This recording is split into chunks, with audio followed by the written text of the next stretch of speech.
Hi all, welcome to Blessed Home Saranya channel. நம்ம சேனலை இப்போ தான் ஃபர்ஸ்ட் டைம் பார்க்குறீங்கன்னா சப்ஸ்கிரைப் பண்ணிக்கோங்க. இந்த வீடியோவில் நம்ம என்ன பார்க்க போகிறோம்னு பார்த்தீங்கன்னா, நானும் என் ஹஸ்பண்டும் சேர்ந்து இன்றைக்கி லன்ச் நாங்கள் எப்படி ப்ரிப்பேர் பண்ணோன்றது தாங்க பார்க்க போகிறோம். ஸோ இன்ட்ரெஸ்டிங்காக இருக்கும்னு நான் நினைக்கிறேன். வீடியோ ஃபுல்லாக ஸ்கிப் பண்ணாமல் பாருங்கள். ஃபர்ஸ்ட் நான் பார்த்தீங்கன்னா வெஜிடபிள்ஸ் எல்லாம் கட் பண்ணி வச்சுட்டேன். ஸோ தட் குக்கிங் பண்ணுறதுக்கு ஈஸியாக இருக்கும் அப்படின்னு சொல்கிறதுக்காக. என் ஹஸ்பண்டுக்கு இந்த மாதிரி நான் கட் பண்ணி கொடுத்துட்டேன்னா அவர் ஈஸியாக செஞ்சுருவாருங்க. நான் செட்டிநாடு சிக்கன் மசாலா தான் செய்யலான்ட்டு அதுக்கேற்ற இன்க்ரீடியன்ட்ஸ்னால் நான் இந்த மாதிரி கவுண்டர் டாப்பில் எடுத்து வச்சுருவேன். ஸோ தட் எனக்கு அரைச்சி செய்கிறதுக்கு ஈஸியாக இருக்கும். கொஞ்சமாக சோம்பு, சீரகம், மிளகு அண்ட் தென் காஷ்மீரி சில்லி நான் ஆட் பண்ணியிருந்தேன். பிகாஸ் அது நல்ல கலர் தருன்றதுக்காக ஒரே ஒரு பட்டை, ஒரு கிராம்பு, ஒரு ஏலக்காய் மட்டும் போட்டுக்கிட்டேங்க. ரொம்ப போட்டால் நல்லா இருக்காதுன்றதுக்காக. அண்ட் தென் தனியா ஒரு கைப்பிடி அளவுக்கு போட்டு நல்லா ட்ரை ரோஸ்ட் பண்ணி எடுத்துட்டேங்க. ஸோ இது கொஞ்சம் நேரம் ஆறுனதுக்கப்புறமா நம்ம ஃபைன் பவுடராக அரைச்சிக்கலான்ட்டு அதுக்குள்ளே சிக்கனை மீன் வயல் பார்த்திங்கன்னா சிக்கனை நல்லா கழுவிடலாம் அப்படின்னு சொல்லிட்டு நான் ஸ்டார்ட் பண்ணிட்டேங்க.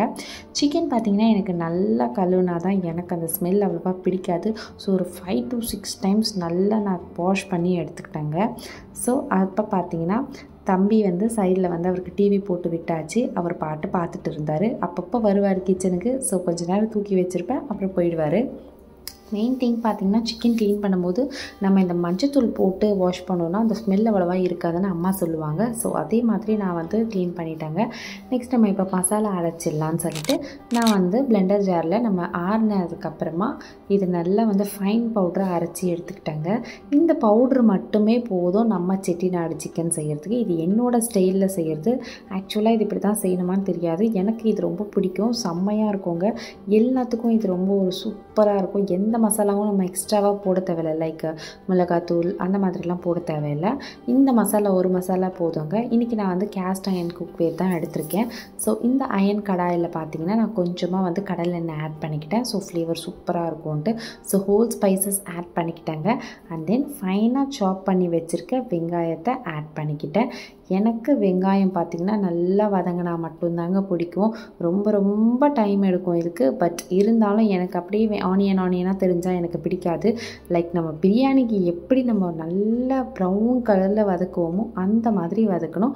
சால்ட் ஆட் பண்ணால் சீக்கிரமாக வதங்கும்னு சொல்லுவாங்க. அது எந்த அளவுக்கு உண்மைன்றது தெரியல. நானும் சரி சொல்லுவாங்களேன்னு சொல்லிட்டு நானும் ஆட் பண்ணிக்கிட்டேங்க. அப்புறம் பார்த்திங்கன்னா பாஸ்மதி ரைஸை யூஸ் பண்ணல. நாங்கள் இன்றைக்கி சீரக சம்பா ரைஸ் தான் ஆட் பண்ணியிருந்தோம். ஸோ அது ஒரு 2 கப்பில் கொஞ்சம் நேரம் ஊறட்டும். ஸோ தட் ஊறுச்சுன்னா நல்லாயிருக்கும் சமைக்கிறதுக்குன்னு சொல்லிட்டு அதை சோக் பண்ணி வச்சாச்சுங்க. அப்புறமேட்டு பார்த்திங்கன்னா வெங்காயம் நல்லா வதங்கி இருந்துச்சு. அப்புறம் தம்பி அழுவ ஆரம்பிச்சிட்டாரு.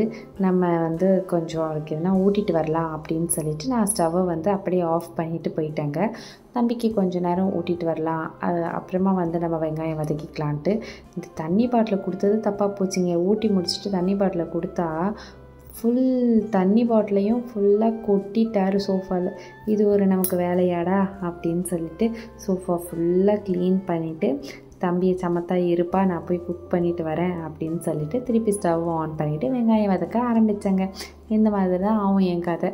அப்புறமேட்டு பார்த்திங்கன்னா இஞ்சி பூண்டு பேஸ்ட் ஒரு 2 டேபிள் ஸ்பூன் ஆட் பண்ணிக்கிட்டு அதையும் நல்லா சாட்டே பண்ணிக்கிட்டேங்க.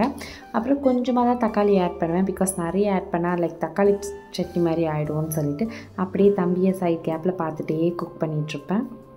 ஹஸ்பண்ட் சொல்லியிருந்தார் முட்டையும் வேக வச்சுட்டு நல்லாயிருக்கும் அப்படின்னு சொன்னார். 3 முட்டை தான் இருந்துச்சு. ஸோ அதை வேக வச்சுட்டேன். அண்ட் தென் அகைன் அவர் கடையிலேருந்து வாங்கிட்டு வந்த முட்டையும் நான் ரீஸ்டாக் பண்ணி வச்சுட்டேங்க.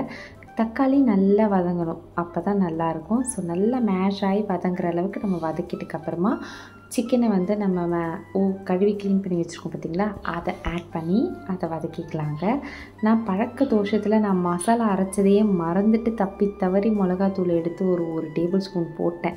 அதுக்கப்புறம் தான் தோணுச்சு, அச்சோ நம்ம தான் மசாலா அரைச்சி வச்சுருக்கோமேடா, சரி பரவாயில்ல அப்படின்னு சொல்லிட்டு நம்ம அரைச்சி வச்ச மசாலாவை இதில் ஆட் பண்ணிக்கிட்டேங்க. ஸோ நல்லா இதை வதக்கிடணும். கொஞ்சமாக வதங்கினதுக்கப்புறமா என்ன பண்ணுன்னா சுடு தண்ணி கொஞ்சமாக போட்டு அதை நான் இதில் ஆட் பண்ணிக்கிட்டேன். பிகாஸ் சிக்கன் நல்லா வேகணும்ல. இது நீங்கள் குக்கரில் ஒரு 2-3 விசில் வச்சுட்டு கூட செய்யலாம், ஈஸியாக முடிஞ்சிடும். இது எனக்கு ரொம்ப நேரம் டைம் எடுத்துச்சு. நல்லா சிக்கன் வேகணுன்றதுக்காக சுடு தண்ணி ஊற்றிட்டு லிட் போட்டு க்ளோஸ் பண்ணி வச்சுட்டேன். என் ஹஸ்பண்ட் காமெடி பண்ணிகிட்டு இருந்தார். அவர் எப்போ சமைக்க ஆரம்பித்தாலும் சும்மா சாமி கும்பிட்டு சமைக்கிறேன் அப்போ தான் நல்லா வரும்ன்ட்டு கொஞ்சம் ஃபன் பண்ணிகிட்ருப்பார். அவர் பார்த்திங்கன்னா நெய் எண்ணெய் அதெல்லாம் போட்டு ஹோல் ஸ்பைசஸ்லாம் போட்டார். இது எதுக்குன்னு பார்த்திங்கன்னா சீரக சம்பா கீ ரைஸாக அப்படின்னு சொல்லிட்டு செஞ்சாருங்க. ரொம்ப நல்லா தான் வந்துருந்துச்சு. அவர் தான் இந்த டபராலெல்லாம் செய்வார். நான் ஆல்ரெடி நிறைய வ்ளாகில் உங்களுக்கு சொல்லியிருப்பேன். ஸோ ஃபைனாக சாப் பண்ணி வச்சுருக்க வெங்காயம், பச்சை மிளகா அதெல்லாம் ஆட் பண்ணிக்கிட்டாரு. தக்காளி மட்டும் நான் அறியவே மாட்டேங்க. அவர் வந்து பிரியாணிக்கு இப்படி அறியணும், கீ ரைஸ்க்கு அப்படி அறியணும், அது இதுன்னு சரி அவரே அரிஞ்சிட்டாரு. அதையும் ஆட் பண்ணிவிட்டு புதினா, கொத்தமல்லி அதெல்லாம் போட்டு நல்லா மிக்ஸ் பண்ணிக்கிட்டாரு. அண்ட் தென் இப்போ வந்து ஒரு டேபிள் ஸ்பூன் இஞ்சி பூண்டு பேஸ்ட்டும் ஆட் பண்ணிக்கிட்டாருங்க. ஸோ இது நல்லா சாட்டே ஆகட்டும். சைட் கேப்பில் பார்த்திங்கன்னா நமக்கு சிக்கனும் வந்து நல்லா வெந்துட்டுருக்கு. தக்காளியும் போட்டு நல்லா வதக்கிட்டாரு. தம்பி அப்பப்போ பார்த்துக்கிட்டு இருந்தோம். மிஷினில் வந்து குட்டீஸோட ட்ரெஸ்ஸஸ்லாம் போட்டேன். ஸோ அதை அப்படியே நம்ம போய் காய வச்சிடலாம், அவர் தானே சமைச்சிட்ருக்காருன்னு சொல்லிட்டு குட்டீஸோட கிளாத்ஸ் மட்டும் பேபி வாஷ் போட்டு குயிக்காக எடுத்தாச்சுங்க. அதை நல்லா ட்ரை பண்ணிவிட்டு அண்ட் தென் பார்த்திங்கன்னா அரிசியெல்லாம் ஊற வச்சுட்டு இருந்தோம் பார்த்திங்களா, அது 1/2 அன் ஹவர் ஆகிடுச்சு. ஸோ அதை நல்லா வந்து வாஷ் பண்ணிவிட்டு கழுவி க்ளீனாக தான் இருக்குது. இப்போ நம்ம வந்து சுடு தண்ணி ஆட் பண்ணால் ஈஸியாக இருக்குங்க. ஸோ 1 கப்புக்கு பார்த்திங்கன்னா 2 கப் அளவுக்கு தண்ணி ஆட் பண்ணிக்கிட்டாரு. நாங்கள் வந்து 2 கிளாஸ் போட்டோம். So 4 glass of water add பண்ணிக்கிட்டாரு. ஹாட் வாட்டர் ஆட் பண்ணோன்னா நமக்கு கொதிக்கும் போது ஈஸியாக இருக்கும், சீக்கிரமாகவும் வெந்துடும். அதனால் இப்போ வந்து ஊற வச்சு சீரக சம்பா ரைஸை ஆட் பண்ணி நல்லா மிக்ஸ் பண்ணிக்கிட்டாருங்க.